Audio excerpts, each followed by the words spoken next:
Amanda, phenomenal to be with you. Great to connect.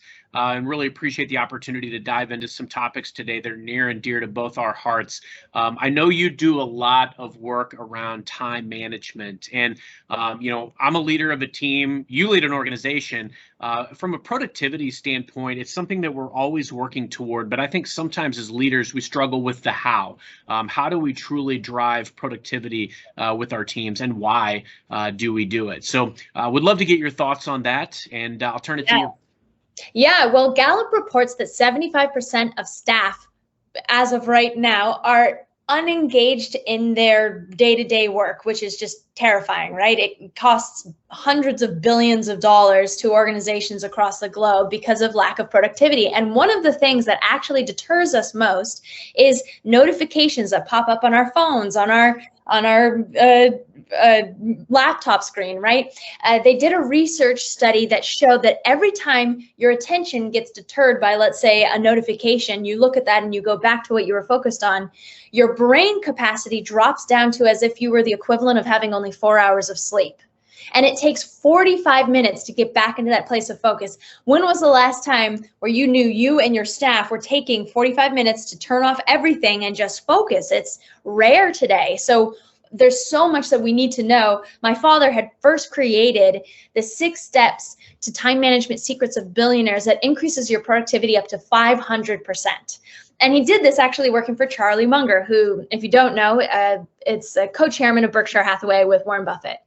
So he was able to double the sales of 9 different divisions for Charlie, all within 12 to 15 months, and several doubled multiple years consecutively. So he had an organization that every moment at the office was spent, hey, got a minute? And these got a minute meetings would just break out, right? Hey, you got a minute? Hey, you got a minute? And he found himself having to work at home during the weekends. So he came up with this strategy on these 6 steps. And because watching billionaire Charlie Munger manage his time, and he adapted it for that. You ready for those 6 steps? Fire away. I love your passion around this.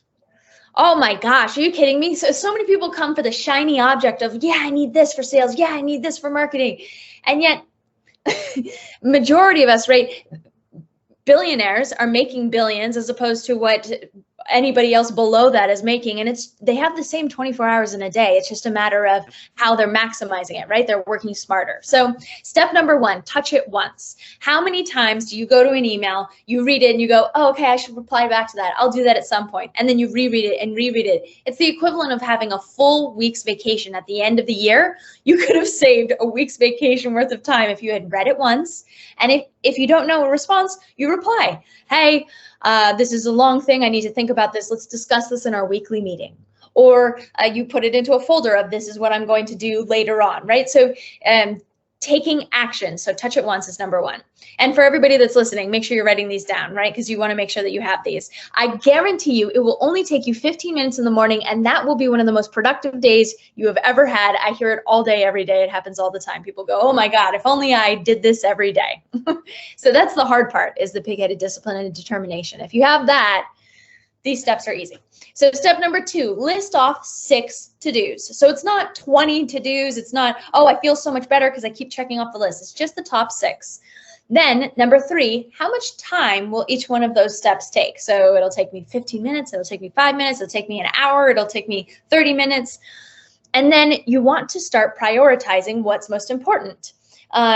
Because then step number 5 is actually putting it into your schedule. So let's say from 8 until 8:30, you say, okay, I have a client contract that I need to send out, so I'm going to make that client contract. From 8:30 until 9, I'm going to reply to the emails that these 3 clients need to hear from me. From 9 to 10, I have a meeting with my advisory board. You block it into chunks in your schedule. And the key part is that you become proactive throughout your day as opposed to being reactive all day long. So once you're proactive, then you schedule in times. Okay, I'm going to leave an hour twice a day for reactive activities. That could be checking your email. That could be checking Slack or Trello, or, Microsoft has a chat feature, doesn't it? Yep. Teams, yeah. So you leave that hour for Teams, or if you're doing social selling, right, you're going on to your social media and you're replying and you're commenting and you're watching and you're engaging with your prospects. So there's allocated time to be reactive, as opposed to all day long you're being reactive. You're looking at your phone, you're replying to something, and then you're missing that concentration that you need to be more proactive. So that's step number 5. And then the final step is, will it hurt me to throw this away? Because I have a printer company just recently, 65% of papers that are printed the same day get thrown away in the bin. It's kind of crazy. That's kind of funny. But also we're hoarders a lot of the time, and we just collect things that are unnecessary. So the last step in the time management secrets of millionaires is, will it hurt me to throw this away? These are all great principles, not only that I've probably applied during my recent plan to move, because I realize I'm the same way. I collect so much stuff, and we've been minimalists over the last few weeks because we're planning to move, and I don't need 90% of the stuff that I have collected. Don't tell my wife I said that. But I love your passion around this, Amanda, specifically the proactive versus reactive mindset, because I think that's where a lot of us, our effectiveness is minimalized when we are sucked into the minutia that often we allow ourselves to be sucked into. That's the key element. We allow ourselves to be sucked into this, and we say, oh, I've got a fire I've got to put out. I've got this and that. And frankly, that's where I love how you even talked about intentionally scheduling that time for that reactive work. Because I'm a big believer in daily non-negotiables. I go in every morning and I plan out, okay, these are the 5, and in your case, 6 things that I absolutely have to get done today. And I will focus on those elements right out of the gate as far as how can I space out my day to get these 5 things accomplished. The other element, too, that I really make sure that I focus on is vigilance in scheduling.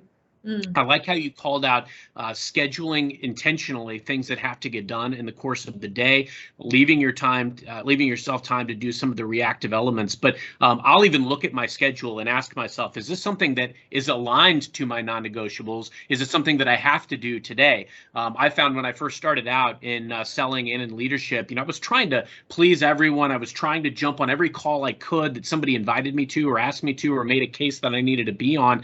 And frankly, over time, you have to develop a discipline around that to realize, okay, this is something that I could do next week. And if I need to do it next week and I have 5 things that are super big priorities that are going to take up the preponderance of my day, I need to get those non-negotiables done, and I need to move this meeting to next week and do that without shame, without guilt, because you've got to have vigilance in managing your time. You've got to be, really plugged in with your non-negotiables. And don't get me wrong, fires are going to pop up.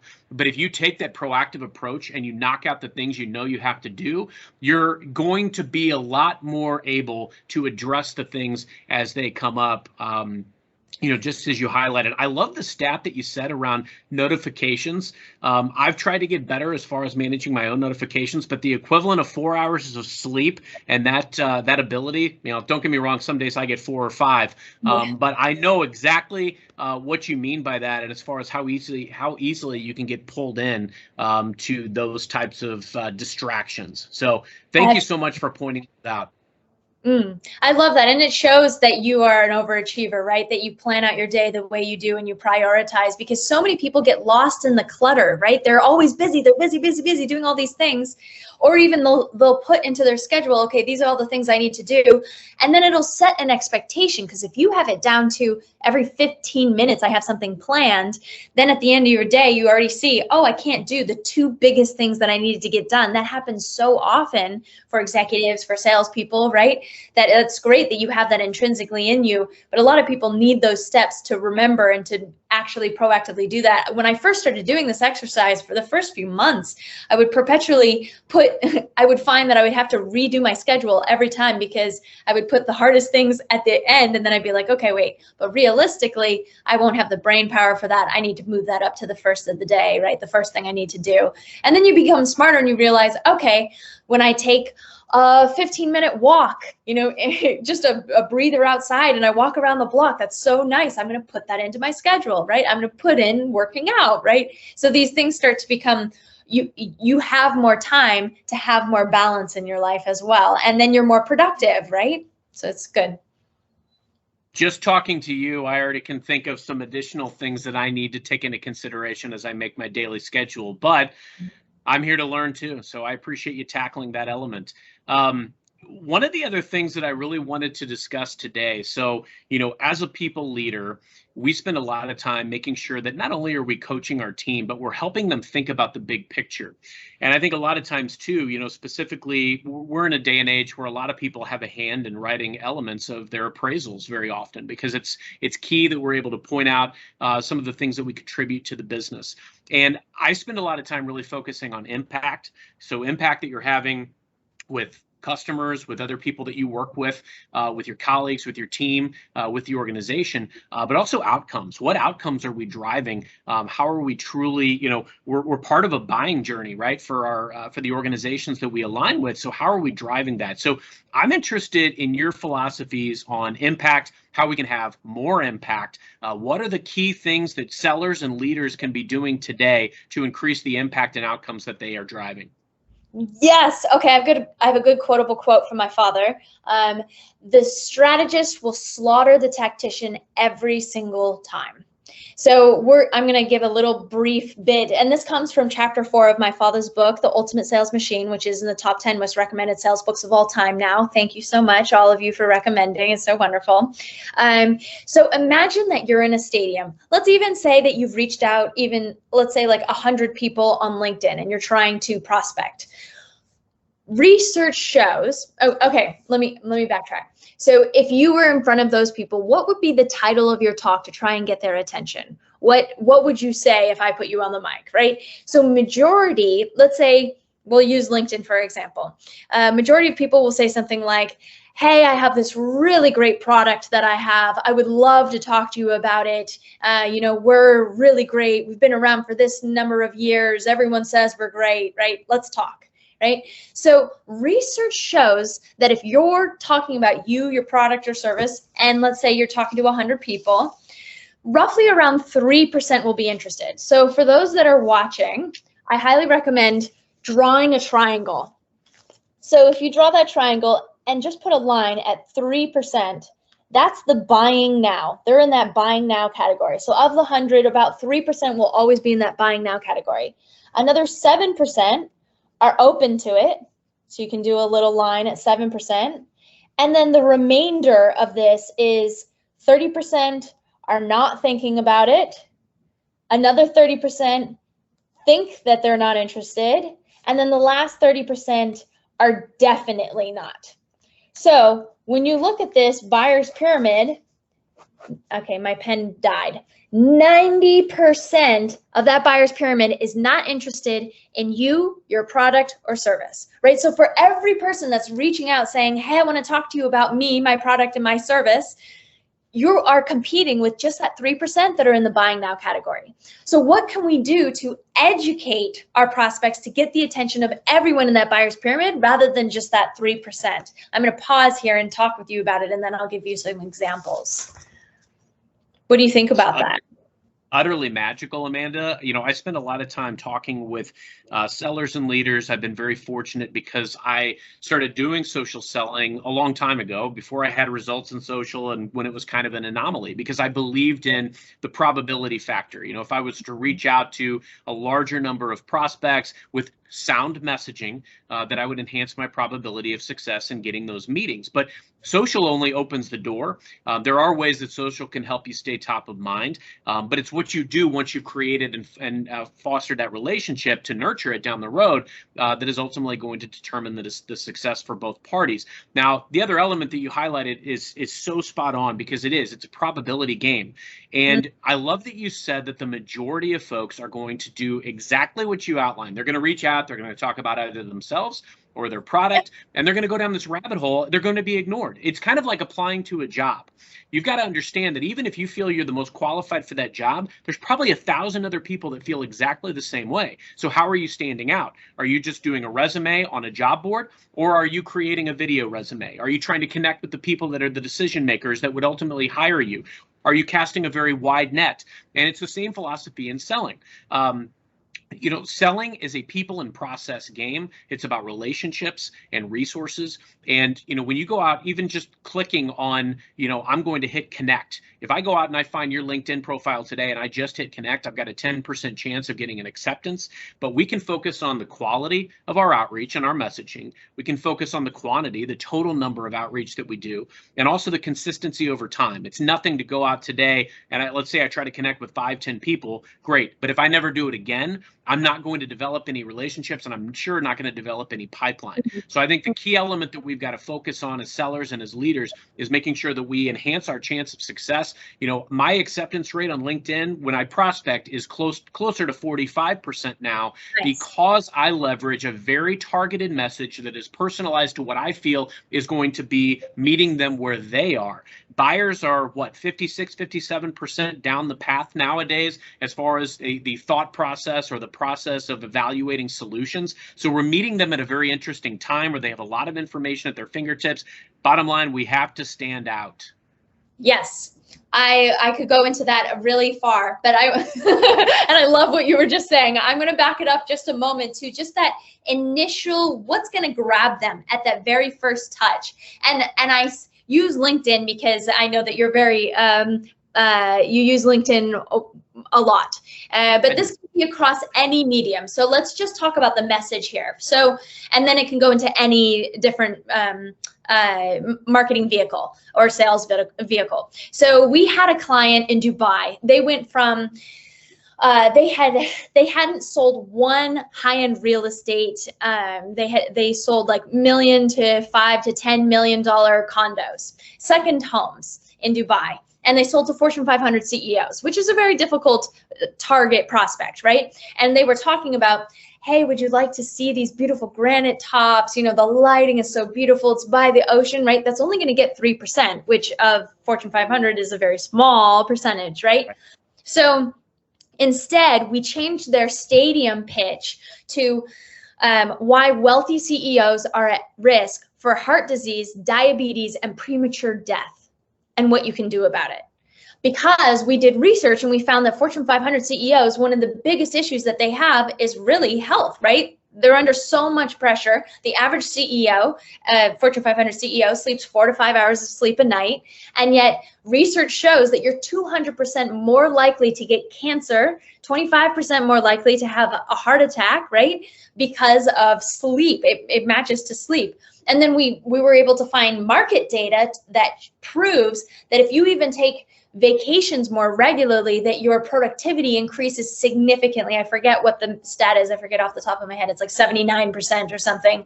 And then how the ocean helps you really heal. And we had market data on that. And bringing them from, hey, yes, I'm interested in this title, to down this logical conclusion of just education that led them to whether they were interested in buying a second home on the water that would help them feel like they're on vacation, right, and relax, to, yes, I'm in that buying now category just through education. So what is that? We call it a stadium pitch title. What is that message that will grab the attention of everyone so that they at least hear what you have to say, and maybe you can start educating them into the buying now category? And then even if you don't, at least you've left a lasting impression where they know, okay, when I need to reach out to a company like yours, I have to come to you because I know you are an expert, because you educated me on something that's of interest to me.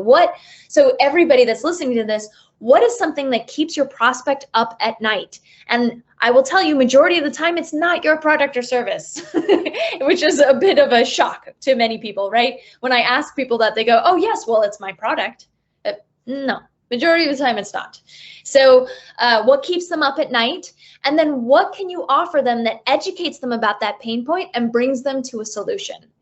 That would be my suggestion. And then it can go into so many different mediums. We did it with trade shows. We did it with press releases. We had to retrain the whole sales team to start talking about these things that are of interest to Fortune 500 CEOs. We send direct mails. We send emails. We cold called, all with that same message. We also call, so the stadium pitch is the title, but then the whole education becomes your core story. And that core story becomes the vehicle that then goes into every approach, because the message is what stays true. It's powerful. My two major takeaways from that, Amanda: one, I need a vacation, and two, We all got to work on our stadium pitch. That's the biggest element. People ask me often as far as LinkedIn and messaging and how to be more effective there. And I go back to that quality, quantity, and consistency element, but it really speaks to what you said around stadium pitch. And I think all of us should really ponder that. What is our stadium pitch? How can we make it more effective to actually meet them where they are and to align and attune to what keeps them up at night? Because that's what's going to increase your probability of them responding, of you getting that first meeting, and then ultimately from there, developing the relationship that you seek. Now, I'm curious, what is the dream buyer strategy? Tell me about it. Yes. So this was another concept. So when my father was working for Charlie, he had gotten a list of 2,000 different advertisers and said, okay, go cold call all of these people, go prospect these 2,000 different people. And he did some research and he realized that 95% of the market was bought by only 167 of those 2,000. So instead of going after all of them, he just focused on the 167. And it was an intensive effort, right? But it was the biggest. So first month, so they did a very regular regimen of education. It was led with their stadium pitch, right? And they would do, at this time, it was direct mail, then an email, and they'd follow up with a phone call, direct mail, and then maybe a fax. And they continued every week. They'd follow up. For 3 months, they got not one person interested, which was, the people started talking around the office, this guy is supposedly a great sales guy, we don't really know, but they were the biggest and brightest, right?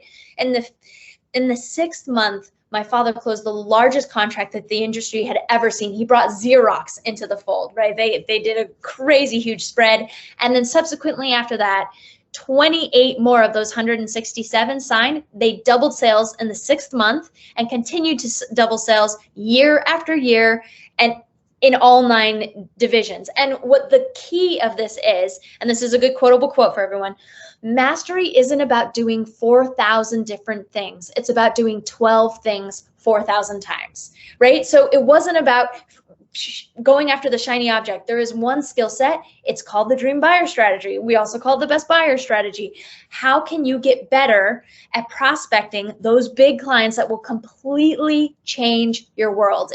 We call it the fastest, least expensive way to double sales. Because you're not messaging to everyone now. It's just a concerted effort. And you have to have that pig-headed discipline and determination to continue to go after them. If in your 6th month you haven't gotten it, if in your 8th month you haven't gotten it. One of the longest times my father took, he went after somebody for 17 years. That's an incredible story. And you know what I love about that, Amanda, too? I think a lot of us as sellers, we get a list of 2,000 prospects, right? I think a lot of us are going to do everything we can to go after all 2,000 at the same time or bite off more than we can chew, ignoring some of these industry trends or some of the common sense that should have us gravitate toward the stuff that is going to ultimately lead to the biggest outcome and change. I think what I've learned mostly as a seller over the last several years has been that definitely you want to gravitate toward some of these higher propensity leads, these higher propensity, higher probability to buy, I guess what you would call the Glengarry leads, as it were. But also, how can you find ways to make quality touches over time? And I'll give you an example of a client from years past. There was a situation. I've always tried to create a foundation or a structure or a mechanism around not only how I prospect, but also how I provide quality touches over time. And so I'll spend the majority of my time with kind of that top 20%, because those are the ones that are commanding and demanding the attention. Those are the ones that are going to be the big bets. Those are the ones that are going to ultimately lead to the biggest ROI. But I think what's key, and you highlighted some of these key elements like that direct mail, that email, that phone call. Marketing will dictate that typically 6 to 8 touches or mentions of your brand or your name popping up is what's really going to start to resonate or make somebody compulsive to make a purchase. But I want to hark back to an earlier conversation that we had that I think a lot of times it also goes back to our stadium pitch. What is that messaging that we are delivering right out of the gate? So when I get a new book of business as an example, I try to set up a foundation by which I will do prospecting to whom I believe are the influencers and the influencers of influencers in those organizations. I will gravitate very quickly to where I'm starting to get response, specifically response that I believe has a high probability or is some of the big plays that we are trying to run. The other element too is like opting folks into newsletter and webinar activities that we do. And I think these are key because sometimes even that other 80%, there's possibility they may just not be with the top 20% right out of the gate. So I had a client several years ago that over the first year, second year, really had no inroads whatsoever. And I was gravitating toward other clients, and so I wasn't spending a ton of time with them, but they were part of the mechanism and part of the engine. They were receiving the marketing collateral. They were receiving invitations to the webinars that we were doing and things of that stature. In year 3 of covering this client, they started to show up mysteriously on some of these webinars, and I'd get responses on these email newsletters that were going out, and they wanted to know more. And so we started to spend more time together, and lo and behold, in the end of the third year, we had a substantial deal. And I think if I were to tell sellers anything,